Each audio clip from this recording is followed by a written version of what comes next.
নমস্কার।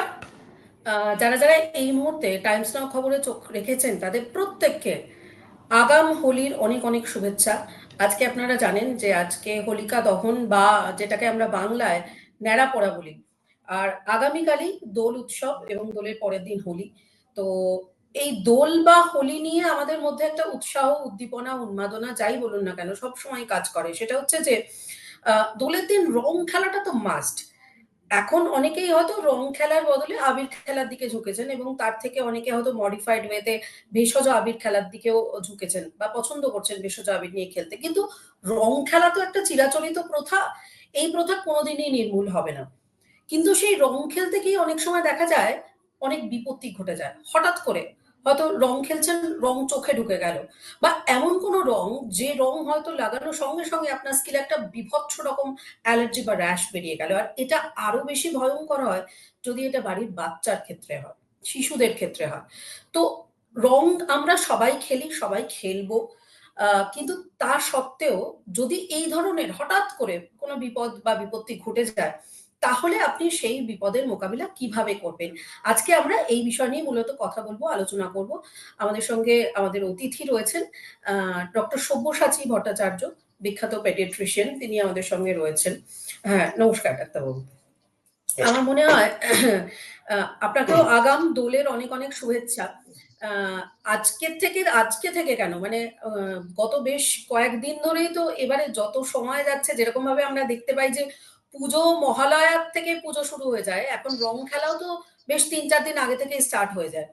তো রং খেলা তো কোনোদিনই বন্ধ হবে না যতই মানুষ আবির নিয়ে খেলুক। এবার এই রং খেলার ক্ষেত্রে যদি হঠাৎ করে কোনো বিপদ বা বিপত্তি ঘটে যায়, যেটা বলছিলাম যে ধরুন রং খেলতে খেলতে হঠাৎ চোখে ঢুকে গেল, বা এমন কোনো রং, কোনো বাদুড়ে রং বা এমন কোনো খারাপ রং যে রংটা স্কিনে লাগানোর সঙ্গে সঙ্গে ভয়ঙ্কর রকম র্যাশ বেরিয়ে গেল। বিশেষ করে বাচ্চাদের ক্ষেত্রে এগুলো তো ভয়ঙ্কর, মারাত্মক রকম একটা আকার ধারণ করে। বাবা মায়েরাও প্রচন্ড ভয় পেয়ে যান।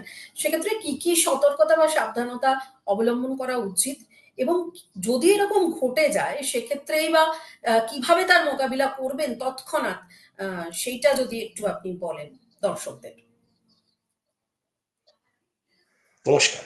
দেখুন, হোলি বা রং, মানে যে দোল খেলাটা একটা রঙিন উৎসব, এটা একটা মানে জীবন্ত উৎসব। মানে আমরাও খেলেছি, বাচ্চারাও খেলবে, 8 থেকে 80 বছর পর্যন্ত সবাই খেলতে চায় এবং খেলা উচিত।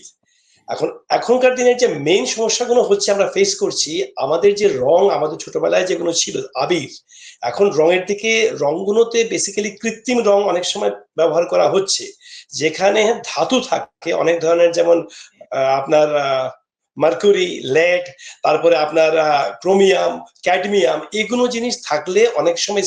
এবং এই সময়টা আমাদেরকে দেখতে হবে যে বাচ্চারা যে রং ব্যবহার করছে সেটা যেন ভেষজ রং বা প্রাকৃতিক রং হয়। আমরা যেন কৃত্রিম কোনো রং না ব্যবহার করি, কারণ কৃত্রিম রঙের মধ্যে অনেক ধরনের মেটালিক জিনিস, মানে আপনার ধরুন পারদ, সীসা, ক্রোমিয়াম, ক্যাডমিয়াম, এগুলো থাকতে পারে, যেগুলো চামড়ায়, স্কিনে অনেক ধরনের রিয়াকশনস বা অ্যালার্জি হতে পারে, বা ফুসফুসে শ্বাসকষ্ট, এগুলো দেখতে পাই। কাজে আমাদের প্রথম ক্রাইটেরিয়া হচ্ছে বাচ্চারা যে রং নিয়ে খেলছে সেই রংটা যাচাই করে নেওয়া যে কোত্থেকে আমরা নিচ্ছি। আমরা যেন প্রাকৃতিক রং ব্যবহার করি, যেমন আপনারা বিটরুট থেকে নিতে পারেন, পালং শাক থেকে নিতে পারেন, নিম থেকে নিতে পারেন, গোলাপ ফুল থেকে নিতে পারেন। অনেক ধরনের রং এখন মার্কেটে এভেলেবেল। 2 নম্বর হচ্ছে যেটা আমাদের মেইন জিনিস, আমাদের দেখবেন ছোটবেলায় আমরা জলের বেলুনস ইউজ করতাম। জলের বেলুন বা জলের যে পিস্তল পাওয়া যায়, ওগুলো কিন্তু একটু সাবধানে খেলতে হবে, কারণ অনেক সময় সেই সব বেলুন বা পিস্তল যদি গিয়ে চোখে হার্ট করে, চোখে লাগে, তখন কিন্তু ডাইরেক্ট চোখের ইনজুরি হতে পারে। তো আমার মনে হয় বাচ্চারা যখন রং খেলছে, তখন একজন কেউ, বড় কেউ ওখানে থাকা উচিত। উনি মানে সবকিছু দেখা উচিত যেন কোনো ধরনের বিপর্যয় না হয়। 3 নম্বর হচ্ছে যে আমাদের মেইন যেটা হচ্ছে কি চামড়া, ত্বক, চুল, এগুলোকে ভালো করে আমাদের প্রোটেকশন দেওয়া উচিত। তো ত্বক ও চুলের জন্য যেটা মোস্ট ইম্পর্টেন্ট হচ্ছে, আমি মনে করি বাচ্চারা খেলার আগে বাবারা ভালো করে হাতে তেল, যে কোনো তেল, নারকেল তেল হতে পারে, সর্ষের তেল হতে পারে, বা ময়েশ্চারাইজার ইউজ করতে পারে, সেটা ইউজ করে আর চুলের মধ্যে তেল দিল, দিয়ে যদি খেলতে যায় তাহলে যে রং লাগছে সে রংটা এতটা বেশি এফেক্ট করতে পারবে না। কারণ একটা স্তর তৈরি হয়, সেই স্তরকে ভেদ করে সেই রংটা আমাদেরকে কোনো শরীরে অ্যালার্জি বা কিছু না হওয়ার সম্ভাবনাটা বেশি। 4 নম্বর যেটা মোস্ট ইম্পর্টেন্ট পয়েন্ট আমি বলতে চাইছি, এটা হচ্ছে 3টে জিনিস, চোখ, কান এবং মুখ। এই 3টে জিনিসকে আমাদের প্রোটেকশন দেওয়া উচিত। চোখে যারা কন্ট্যাক্ট লেন্স ইউজ করেন ওরা কিন্তু খুলে নেবেন, খুলে সানগ্লাস বা যে কোনো ধরনের গ্লাস বাচ্চারা ইউজ করতে পারে। কারণ চোখে যে কোনো ধরনের ইনজুরি হলে আমাদের কিন্তু রেটিনাল ড্যামেজ বা কর্নিয়াল ড্যামেজ হতে পারে, বা কনজাংটিভাইটিস হয়ে যেতে পারে। কাজেই চোখটাকে বাঁচিয়ে চলতে হবে, কানকেও বাঁচিয়ে চলতে হবে, আর মুখটা ডেফিনেটলি কোনো কোনো জিনিস যদি ঢুকে যায় যেন মুখে না লাগে। তো এটা আমাদের দেখতে হবে যে যারাই খেলছেন খেলুন, কিন্তু চোখ, কান, মুখটা ভালো করে প্রোটেকশন দিতে হবে। 5 নম্বর যেটা মোস্ট ইম্পর্টেন্ট হচ্ছে, খাওয়ার সময় আমরা জানি যে আমাদের সময়, হোলির সময় আমরা একটু মিষ্টি বা আমাদের ধরুন কোনো জুস খায় অনেকে, ওই সময়টা ভালো করে হাত দিয়ে সাবান দিয়ে ধুয়ে যেন খায়, আর প্রচুর পরিমাণে যেন জল খেয়ে নামে। কারণ এই সময়টা বসন্তকাল, এই সময়টা শীত শেষ হয়ে যাচ্ছে আর গরম আসছে, এই সময়টা বাইরে বেরোলে প্রচুর ঘাম হয়।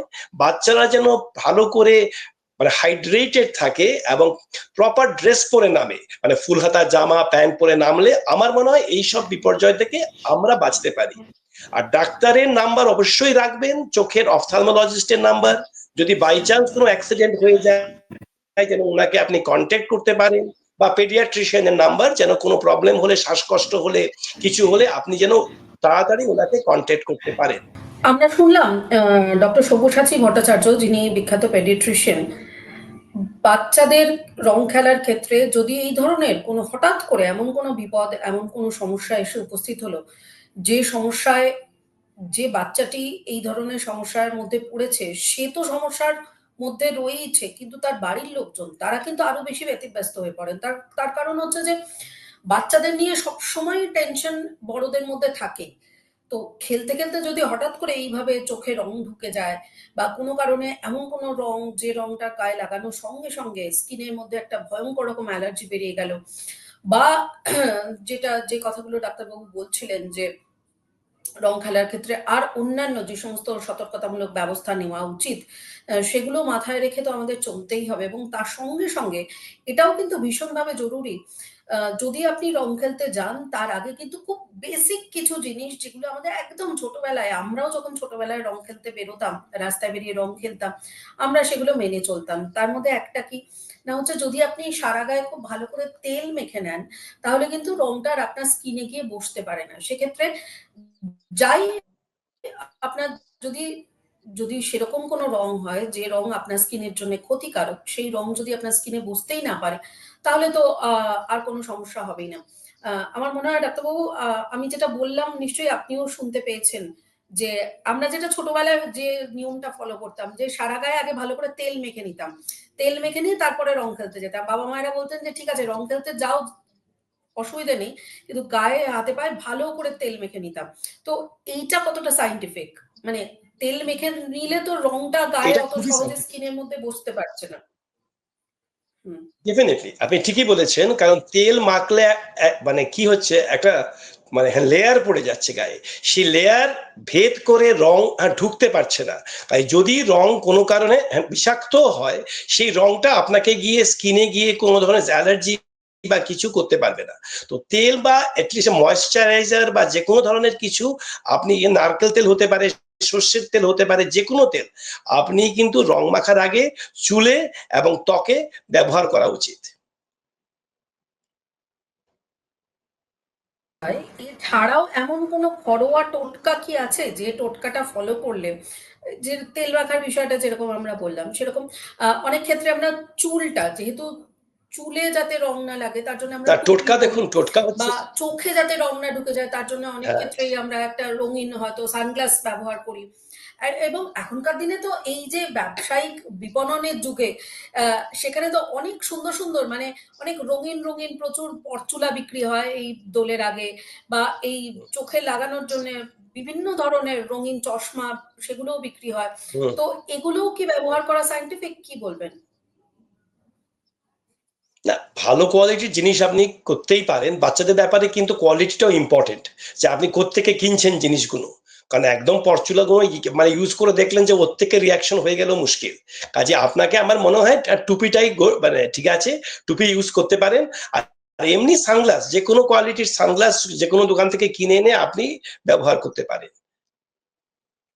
আর রং খেলার সঙ্গে সঙ্গে কিন্তু খাওয়া দাওয়া, বা বিশেষ করে এখনকার দিনে, আগে আমাদের বাঙালিদের মধ্যে হয়তো এই প্রচলন খুব বেশি ছিল না, কিন্তু এই ঠান্ডাই খাওয়া বা শরবত খাওয়া, বা অনেকে ভাং ভাং ইত্যাদি এই সমস্ত শরবতও খান আর কি এই দোলের দিন।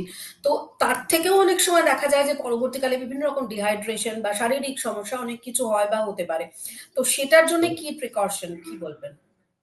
না, আমার কথা হচ্ছে বাচ্চারা যখন কোনো জিনিস খাবে, খাওয়ার আগে ভালো করে সাবান দিয়ে হাতটাকে ধুয়ে নেবে, যেন কোনো ধরনের বিষাক্ত রং পেটে না যেতে পারে। এবং যেখান থেকে খাচ্ছে, কি খাচ্ছে, এটা যাচাই করে নেবে যে কোথা থেকে খাচ্ছি, কি খাচ্ছি। মানে যে কোনো কেউ দিল একটা গ্লাস, ওটা খেয়ে নিল, যেন না হয়, প্রপার জায়গা থেকে যেন খায় আর কি। এটাই দেখতে হবে, মানে হাইজিনটা মেনটেন করতে হবে। আর এই রং খেলার পর রং তোলা, এটাও তো একটা বিরাট বড় ঝক্কির ব্যাপার। সাধারণত আহ, সাবান দিয়ে সেভাবেই রং তোলা হয়, কিন্তু কোনো ক্ষেত্রে যদি এরকম হয়, অনেক ক্ষেত্রে অনেক রং হয় যেগুলো হয়তো কিছুতেই গা থেকে উঠতে চায় না। তো যদি গায়ে হয়তো তেল মাখা থাকে, সেক্ষেত্রে এই সমস্যার সমাধান থেকে হয়তো মানে কিছুটা হলেও এই সমস্যা থেকে মুক্তি হুম, পাওয়া যায়। কিন্তু যদি কেউ ধরুন তেল মাখলো না, সে এমনি রং খেলতে গেল, গিয়ে এমন রং তার গায়ে লাগলো যে সেই রং হয়তো ২ দিন ৩ দিনেও যেতে চায় না। তখন সেক্ষেত্রে অনেকে হয়তো হুম। প্রচন্ড জোরে ঘষে ঘষে সাবান মেখে বা ইয়ে করে স্কিনের ক্ষতি করে ফেলেন অনেক সময়। সেটা কিভাবে প্রিভেন্ট করা যায়, বা এর জন্য কি টিপস দেবেন? না, আমি বলবো যে আপনি কোনো ধরনের স্কচ বাইট বা কোনো ধরনের ওইসব জিনিস কিন্তু ব্যবহার করবেন না চামড়ার উপরে। অনেক সময় অনেকে করে, স্কচ বাইট দিয়ে ঘষছে, আমরা দেখেছি স্কচ বাইট দিয়ে ঘষে রং তোলার চেষ্টা করছে। আমি বলবো আপনি যে কোনো তেল, নারকেল তেল ইউজ করতে পারেন। নারকেল তেল ভালো করে যদি ঘষেন, 1 দিন 2 দিন 3 দিন ঘষলে কিন্তু আস্তে আস্তে রংগুলো উঠে যাবে। তাছাড়া আপনি বেসন ইউজ করতে পারেন, আপনি হলুদ, সেগুলো আপনি যে হোমলি আমাদের যে মানে ঘরের জিনিস, সেগুলো ব্যবহার করতেই পারেন। ওগুলোতে হয়তো একদিনে হয়তো উঠবে না, কিন্তু 2 3 দিন 4 দিন 5 দিন ইউজ করলে আস্তে আস্তে উঠে যাবে রং। কেরোসিন কিন্তু ফেরোসিন এই ব্যবহার রংটা করবেন না।